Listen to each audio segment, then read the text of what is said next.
Hello, Rob McNeilly here, and I wanted to share some ideas with you about this topic of healing, which is emerging as an area of increasing interest and focus, partly because of the growing discontent with the traditional therapeutic approach, which has followed the medical model.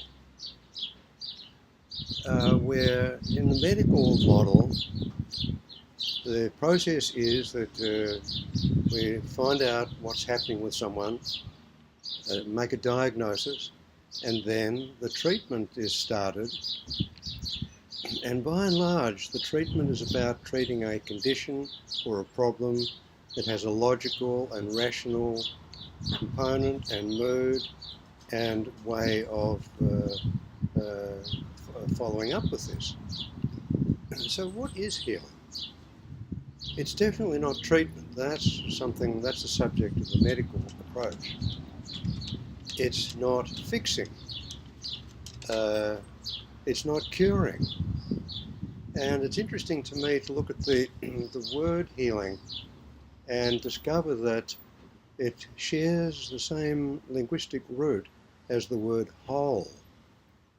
So that the process of healing we can think of is to help someone to become whole again, not to fix something that's wrong with them, not to treat them, but to help them connect more holistically, more thoroughly with who they are as a complete being, as a human being, with their body, their emotions, with their spiritual components, with their soul, and their social network, social context that they live in. Often healing involves some kind of ritual, some dance, a pilgrimage, a ceremony of some sort, and of course visiting a therapist can be such a ritual. There's also an increased interest in some traditional approaches to healing. The traditional Hawaiian practice of Ho'oponopono is becoming not only popular as a way of healing a community or family or group of people, but recently it's being translated into a more individual form where an individual can go through a series of meditative steps, a bit like prayer, in which an individual can take on problems of other people and themselves and their family and so on.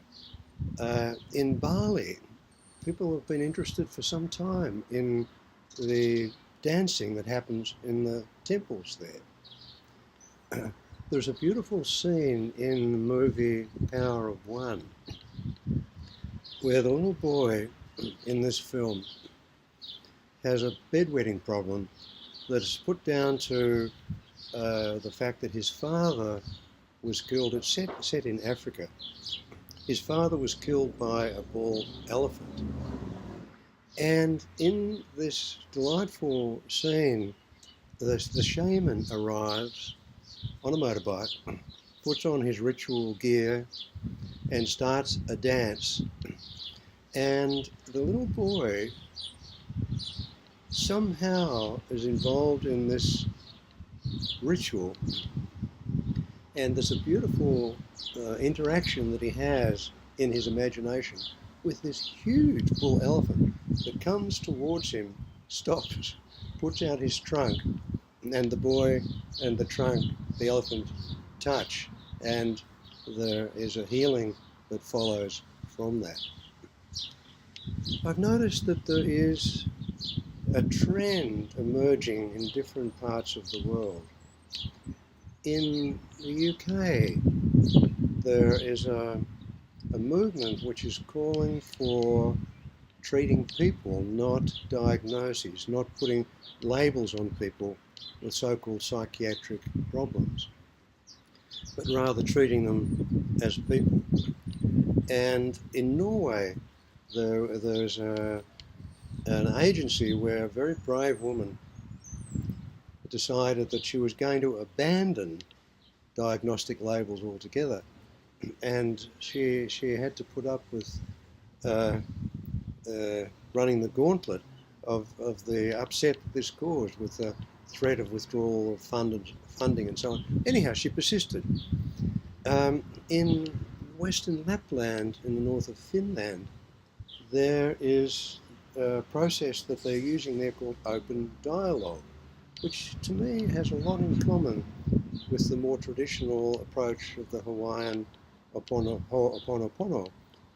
And they've had a lot of success over the last 25, 30 years in dealing with people with an acute psychotic break. And they have success. They make a point of seeing someone with a crisis within 24 hours. They meet as a group, and everybody has a voice. And over some time, things get resolved. And there's very little use of medication, very little use of hospitalisation, and they apparently are actually eliminating schizophrenia because the acute crisis is dealt with, and so there's nothing then to cope with in the future because it's been healed. And it's very clear to me that Erickson was a masterful healer. Betty Alice Erickson, along with Bradford Keeney, edited a wonderful book about Erickson called An American Healer, in which Brad Keeney explicitly expressed his opinion that Erickson was a healer. Now, not everybody is going to like that idea, but from my perspective, I think it's right in the middle of being accurate and relevant, that as a way of understanding what Erickson was about. And it seems to me that we can translate the fundamental core elements of healing into our contemporary psychotherapeutic practice. And some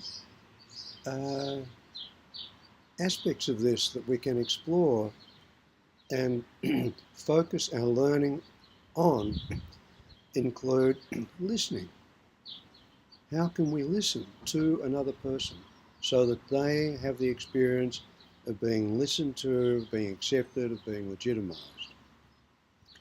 I think we've all seen the times when we've done that, and there has been palpable healing happening in that. The other component that's related to listening is how can we generate a relationship with the troubled person such that they trust us, they trust the process, and then learn to regain trust in themselves. And also to generate a context, a mood of expectancy, where the problem which has been there, which has been the cause of their suffering, can be resolved. Not just managed, but can be completely resolved, can be healed. So I think these are some of the topics that we can explore, and our clients and our practice could benefit from our exploration. I'm not saying they are exclusively what needs to be attended to, but they're some of the skills, some of the learnings that we can benefit from and our clients can benefit from listening, granting them legitimacy, creating a relationship, a genuine, trusting, sincere relationship, and generating expectancy.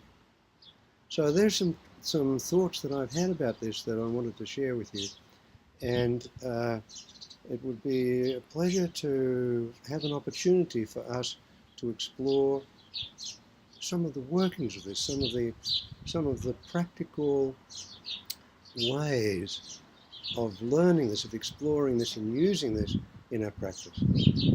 So thank you for listening to this, thank you for watching, and it'll be a pleasure to see what might emerge as a result of this. Thank you.